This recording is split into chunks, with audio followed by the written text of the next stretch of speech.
He writes several web shows, and he's my coworker. C4 and Naotong Yoji, as well as Lawai Khan Dongshi. Here's Stuart Wiggins.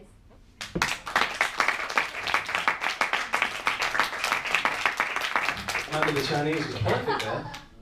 Right, so as Amy says, I write shows. Presumably no one's ever seen them, I guess. And if you have seen them, it's because I've forced you to watch them. But basically work consumes my life, unfortunately. But I do get to do some quite cool things. So, because it's all involved with comedy. So I'm going to tell you a story, or try and... originally I wanted to tell you a story about how comedy now is different from when I first came to China.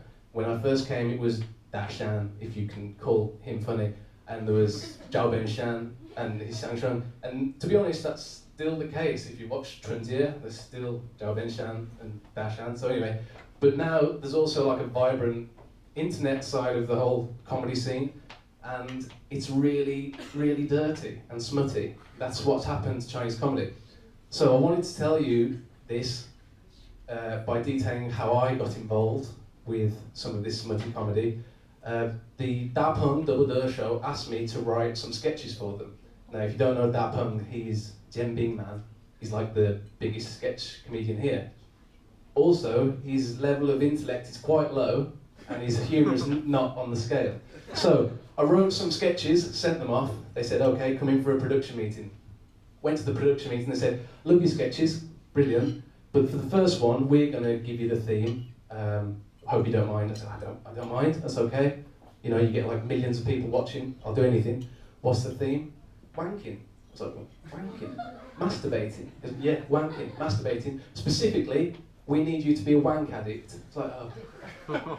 Okay, so I wrote the sketch, I filmed the sketch, and that was it. Now, I wanted to tell that story, but then I realised that's where the story ends, because I just did it, and then like 18 million people saw it, so I thought, I need to find something a bit more embarrassing, something that I regret more than writing a sketch where I'm a wanking addict and 18 million people have seen it. And luckily I do have such a story. Right, so about three and a half years ago or so, I was doing another show, different format, with another guy, your colleague, you know him, right? Rob.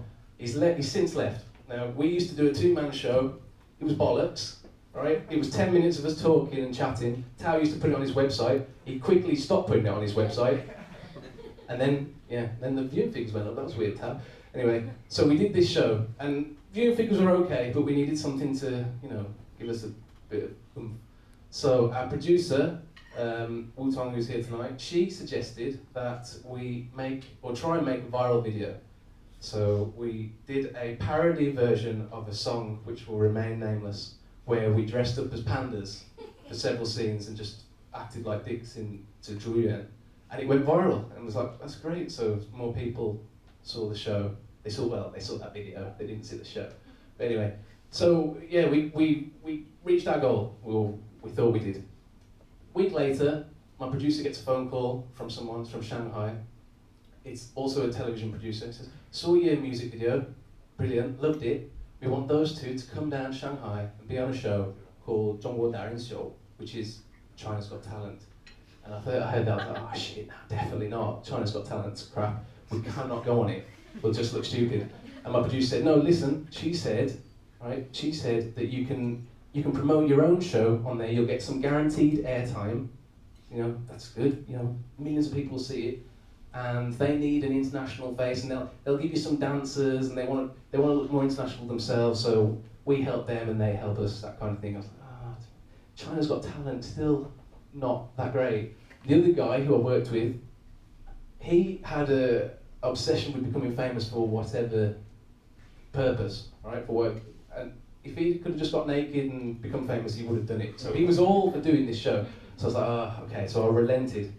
And I said, okay, so if we're going to go, we'll promote my own show, and we'll do this. Right, so we went to Shanghai a week or so later, 2 weeks later. Booked in a terrible hotel, went to the studio for the first day. Went into this room, it was like a dance studio, and it was full of the weirdest individuals in China. Just every weird person that lives in China was in this room. We were just like, fuck, this isn't good. So in the corner there's a husband and wife whose act is just tying each other up in burlap sacks. And in the other corner there's a guy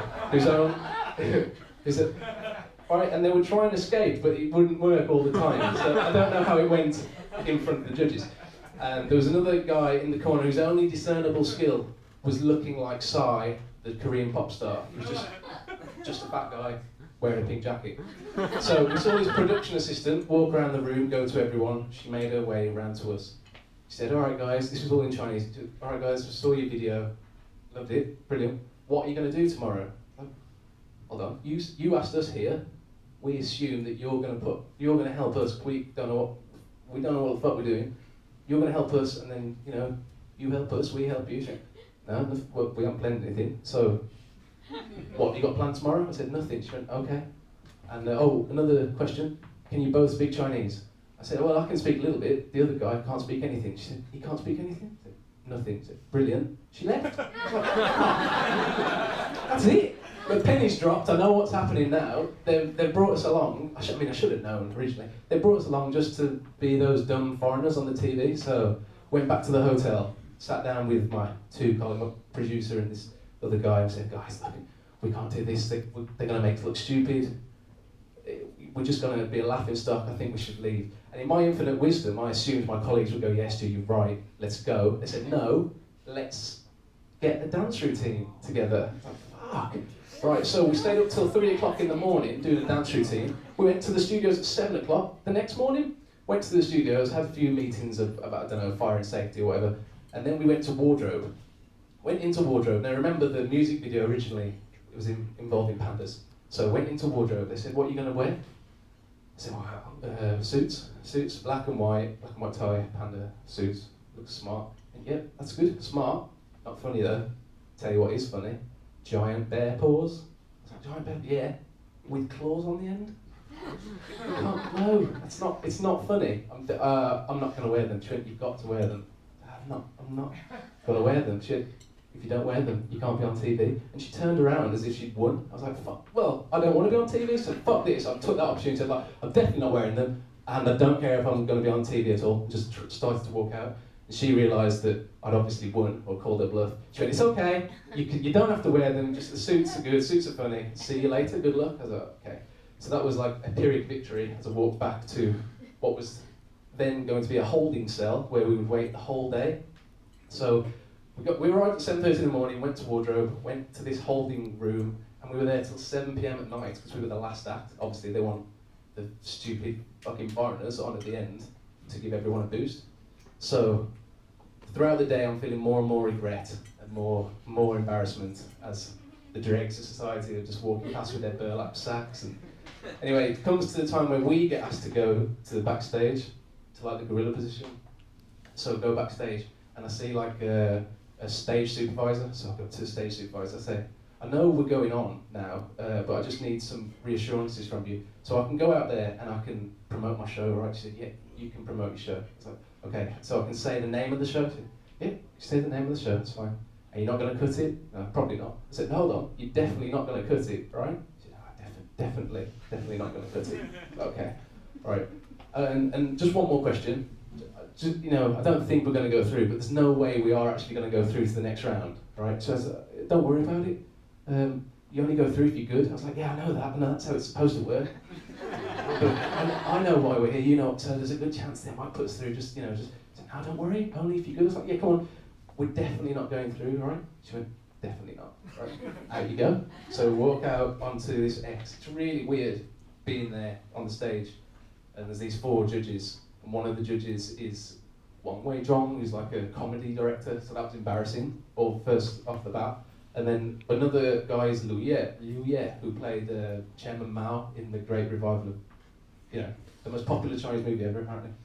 So it's all these stars, and they start to do their interview process. I thought, fuck it, it's too late. Every other sentence that I'm going to say now, I'm just going to promote the show. So every other sentence was, and 我们为了推广自己的节目，参加这个节目, we're coming here to promote our show. That's the only reason, no other reason. We don't really want to win. We've got our own show. By the way, this is what it's called, and we've got our own show. And, all right, so did that. They only asked like 3 questions, and I promoted the show about 30 times. I thought, all right, that's good, done my job. Do the song, do the terrible song, do the terrible dance. Finish, I thought, right, that's okay. Whatever's going to happen, we'll just leave the stage. At which point, the other guy, who doesn't speak Chinese, had memorised the line of Chinese and said, Luye, why don't you come on the stage? I was like, fuck. So I looked at the other guy, I was like, you could have just told me you were going to do that. But in my head, I was like, it's okay, he's not actually going to get a turn back. And he's just walking up onto the stage. I was like, shit. So I had to do it all over again. So the thing that I didn't want to do in the first place, I had to do again with one of the most famous actors in China in the middle. So this is definitely going to be on TV now, and far too many people are going to see it. But then I thought, oh, that's okay, because I've promoted the show, that's all right. It's finish. All right, he goes back down, audience love it, judges love it, puts through to the next round.